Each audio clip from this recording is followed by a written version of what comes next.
नमस्कार। मैं आज 12th आर्ट्स के बच्चों को 1857 ईस्वी की क्रांति की घटनाओं के विषय में थोड़ी जानकारी देता हूँ। मैंने अपनी पिछली वीडियो में आपको 1857 ईस्वी की क्रांति के कारणों के विषय में बताया था। 1857 ईस्वी की क्रांति की शुरुआत 29 मार्च 1857 ईस्वी को बैरकपुर, जो कि कलकत्ता में पड़ता है, छावनी से शुरू हुआ था। वहाँ के सैनिक मंगल पांडे ने चर्बी वाले कारतूसों को चलाने से इनकार कर दिया था। जब उसके साथ ज़बरदस्ती की गई तो उसने तत्कालीन अंग्रेज़ अधिकारी जनरल ह्यूगसन को गोली मार दी थी। उसके बाद मंगल पांडे को बंदी बना लिया गया और उसको 8 अप्रैल 1857 ईस्वी को फांसी दे दी गई। इस प्रकार मंगल पांडे 1857 ईस्वी की क्रांति का पहला शहीद बना था। उसके बाद जो विद्रोह की चिंगारी मेरठ में शुरू हुई, मेरठ के सैनिक ने मंगल पांडे की घटना के विरुद्ध आक्रोश उत्पन्न हो गया और उन्होंने विद्रोह कर दिया। वो हर हर महादेव के नारे लगाते हुए दिल्ली पहुँचे और उन्होंने दिल्ली में बहादुर शाह जफ़र को भारत का बादशाह घोषित कर दिया। दिल्ली में बहादुर शाह जफ़र के सेनापति बख्त खान ने काफ़ी महत्वपूर्ण भूमिका निभाई और वहाँ से कुछ समय के लिए अंग्रेज़ों के चिन्ह मिटा दिए गए। लेकिन बाद में बहादुर शाह जफ़र और उसके परिवार के सदस्यों को बंदी बना लिया गया। उन्हें रंगून की जेल में बंद कर दिया गया। वहाँ बहादुर शाह जफ़र की 1862 ईस्वी में मृत्यु हो गई। इसके साथ ही भारत से मुग़लों का जो शासन था वो सदैव के लिए समाप्त हो गया। कानपुर में क्रांतिकारियों का नेतृत्व नाना साहेब ने किया था। मैंने आपको बताया था पहले कि अंग्रेज़ नाना साहेब को 8 लाख रुपए वार्षिक पेंशन देते थे, लेकिन बाद में उन्होंने ये पेंशन देनी बंद कर दी थी, जिसके कारण नाना साहेब ने अंग्रेज़ों के विरुद्ध विद्रोह का बिगुल बजा दिया था।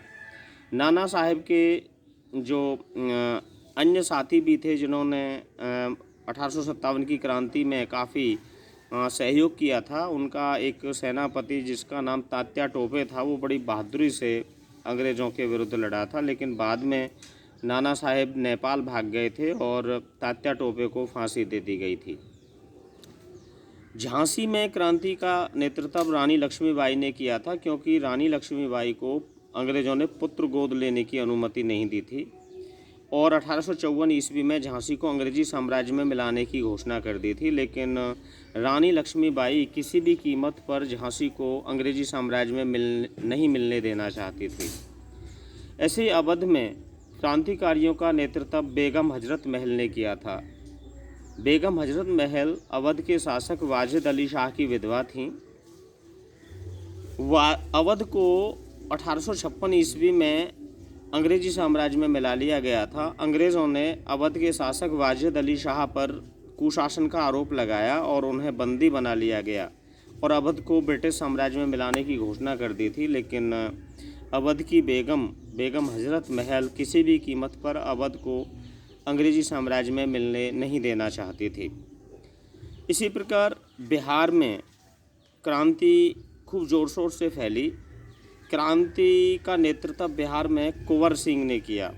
कुंवर सिंह एक ज़मींदार थे और एक वृद्ध ज़मींदार थे। जब उन्होंने क्रांति का नेतृत्व किया तो उस समय उनकी आयु 80 वर्ष थी। बिहार में जो थे, अंग्रेज़ों ने किसानों की जो है ना ज़मीन पर अधिकार कर लिया था। कुंवर सिंह अपनी खोई हुई ज़मीन को अंग्रेज़ों से पुनः प्राप्त करना चाहते थे। इसी प्रकार फैज़ाबाद में भी क्रांति बहुत ज़ोर शोर से फैली।